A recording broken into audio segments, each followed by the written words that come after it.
This is my $800 Volvo S70 T5. $800 for a turbo car. Are you kidding me? 1998. It's pretty old. Older than me. So in early August, I saw this car on OfferUp for $1,000.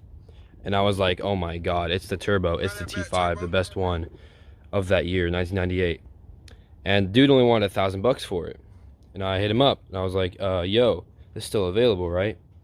He was like, yeah. And he only lived like 25 minutes away. So I was up there that day, got him down to $800, and the rest is history. The only problems the car had was this trim was off and I glued it back on. Looks fine now. And this mirror was held on by tape and dangling. And I just bought a new mirror on eBay for like 30 bucks. And besides that, no mechanical issues. I mean, I had a check engine light. I got that cleared pretty quick. Just had to fix a connection. You know, if you're gonna buy a used car for 800 bucks, definitely clean up the engine. Pop this. Now, I got super lucky, but I always look out for deals like this. Like, I'm on OfferUp and Facebook every day looking for deals. Not much of a Craigslist guy. Craigslist is kind of dead, but OfferUp and Facebook are solid. Boom. It's super clean in here because of me. I cleaned it up really nicely. Oh yeah. The turbo is actually under the engine. But yeah, these battery connections were absolutely wrecked. Super corroded. This one was better, but still bad. And yeah, I cleaned those up and connected some stuff under the battery. That's where the check engine light was coming from. A pump down there. I fixed some connections, cleaned it up, and engine light was gone.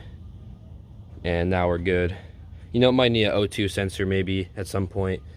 It said that was a possible code, but I mean, dude, no check engine lights for 800 bucks, and it has a goddamn turbo in it. Ooh, solid. The car was also super messy when I got it, but what do you expect? They're not gonna clean it for 800 bucks. So I was fine with that. I don't like detailing myself. It's fun. And it's always fun to see what you find. So I just did some work, you know, cleaned everything up. Leather seats are great again. This was like faded from the sun. It was like kind of yellowish gray. So I painted it red. Comment what you think. I don't know if it looks right. It does pop, and that was kind of what I was going for, but should I do something else or keep it red? Let me all know in the comments below. But I did this yesterday with my brother. He's the electric guy. He knows I suck with electronics, so he pretty much did all this. My Bluetooth stereo, really cheap. Didn't have to go to Car Toys for that. Just he installed it himself. Shout out to my bro. And then the car needs to be on, but we did the lights behind the dash, so now I can see at night. And this is what I'm doing today, and this is what I'm going to show you guys. This is a fuel filter, and it's actually really easy on these Volvos. So I'm doing it myself, and I'm going to show you how to.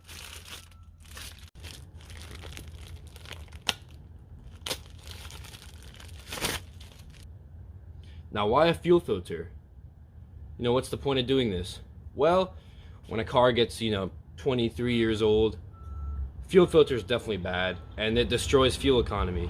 And because this thing has a turbo, it takes premium, it's pretty bad. And I use it as a daily right now, so I need a fuel filter to bump up the economy. Because it's like at 14 right now. 14 miles per gallon is awful. And premium, you know, is like $5 or something. I'm done with it. I hate it. So this should help make my fuel economy get to 20, probably around there. I'd say I'll add probably 5, which is fine. And also, it's a 5-cylinder. You know, Volvo made some weird engines. First thing you want to do is back your car into ramps.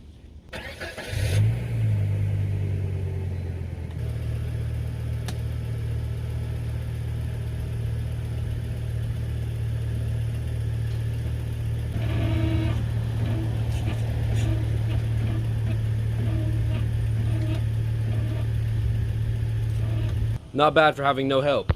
Now, if you're putting your car on ramps, always block off the tires and put up the e-brake. That easy.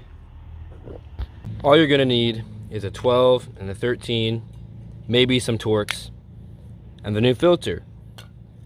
Oh, and a drain pan. All right, there she blows. You know, it's hard to get a great angle because I'm doing this alone, but bolt right here, and then, yeah, bolt right up there. And also I should bleed the line to get all the pressure out of the system, and the bleeder valve is right there. So we'll just take that off. Bleeder valve is off. Okay, this is really hard to record, but this one is a 12. Ugh.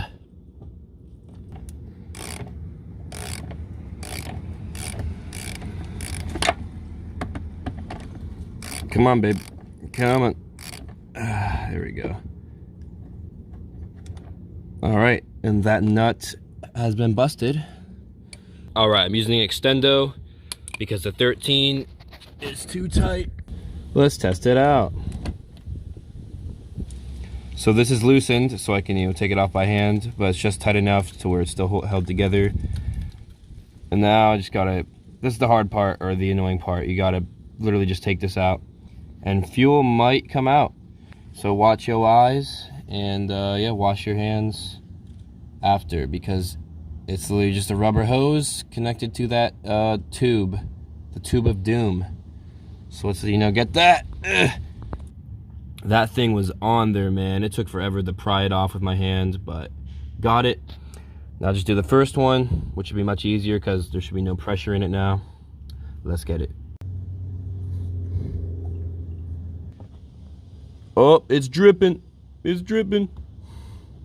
Don't blow up. Oh, it's gonna blow. She's gonna blow. Oh, I got no gloves either. Oh, don't get fuel on your hands, kids. Oh no. This is not good. Ugh. Oh, sheesh. That's a lot of fuel. Is that toxic? I don't know. It smells like toxic. Oh my God. It feels like there's more fuel right here.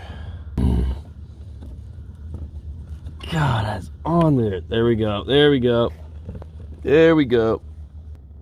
Wait, this is fresh fuel. I could technically put this back in the fuel tank. I'll just drain out slowly. And actually, I'm gonna wash my hands real quick. Actually, that's barely any fuel at all. So, put that to the side. And let's get back to it. Oh, a little sauce right there.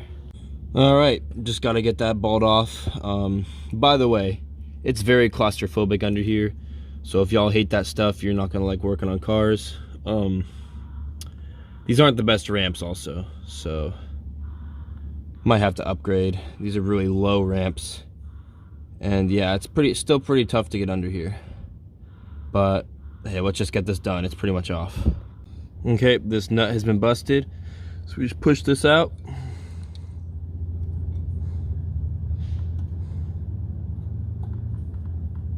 Oh, now it's flowing again.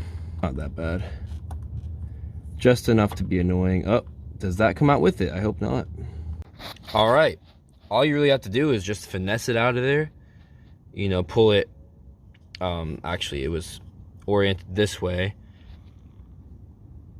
and all you had to do was pull it towards you. It was like that, and just pull it out like that, because it wouldn't fit because of this rim right here. So you have to pull it that way and just pull it under everything. And finally, most of the fuel is out. Obviously, this filter is really old. I think it's original. I mean, made in Spain. Like, what is made in Spain these days? I don't know. Probably nothing. So, yeah, that's definitely original. But probably pretty quality if it's made in Spain. These European-made things are usually nice. Yeah, it's not flowing well because this filter is super old, obviously, and who knows? Honestly, I want to see what it looks like inside. I might cut this open and show you guys, because this is weird, and it's really heavy compared to the new one. So obviously there's probably just a sponge that's just like 20 years old, filled with fuel, and just nasty, absolutely nasty. And this one's super light, so yeah, huge difference.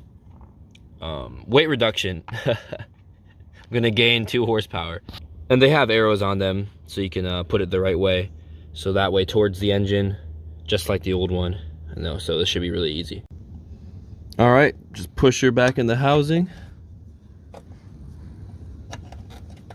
Just be gentle with it. It should go under this wire, but just keep finessing it.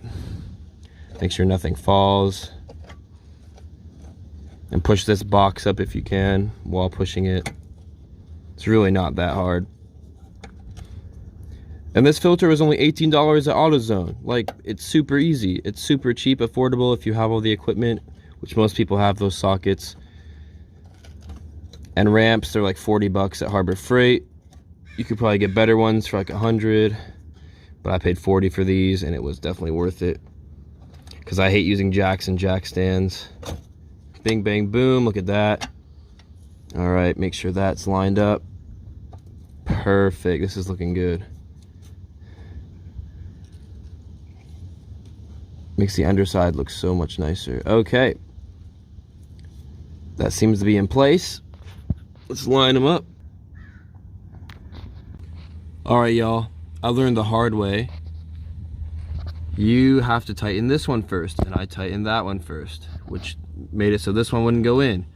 So I loosened that one, and I tightened this one first, and then tightened that, and now it's good. Now it's solid as hell. And now ready to put the bleeder valve back on. Put you back on. Now you're, oh, it's all shiny now. It doesn't have 22 years of dirt on it. All right, look at that. And we're done. Solid as a rock. Oh, we're free. We are free. Okay. Now we gotta start the car and prime it. Actually, first, I'm gonna pop the fuel opening, the fuel door, whatever you call it, and put some good old high mileage seafoam, the best stuff on the earth for your gas tank. Just like that. Oh yeah. This stuff is the best, especially for engines that take premium gas like this one. Any car with a turbo takes premium gas, by the way, but I feel like everyone knows that. Here we go. Really dirty hands. But you didn't do it right if your hands don't get dirty. All right, now let's prime it a couple times. All right, I heard it go on. Sweet. Turn it off. Prime it again.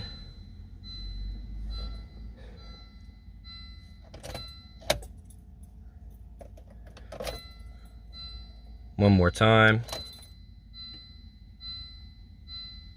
I still have 60 miles till empty. Now we start it.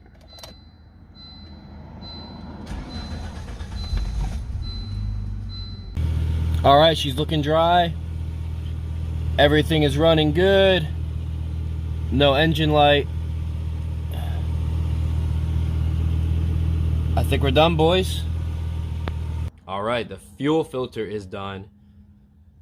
And was it worth it? Yes. In older cars, you should do the fuel filter, especially if you get a used one that you don't know the history of, because that was probably never done. I'm probably the first guy to ever do that, because this thing is busted. It looks really old. Now, why should you do the fuel filter in a car, especially an old one? Well, the fuel filter obviously filters the fuel, which gets all the grit out of it and all that. And then once they get old, they're not as efficient, or they don't work at all. And all that fuel goes into the injectors, which, you know, injects fuel into your engine, and you want good clean fuel and also efficient fuel. So a clean one is going to make it more efficient, which will get you better MPGs, and it might even give you more power, especially in an old car. So you want to do with a fuel filter. It's a very underrated job, and it does depend on what car you have for how easy or hard the job is. And luckily for Volvos, for most Volvos, the fuel filter is detached from the gas tank itself.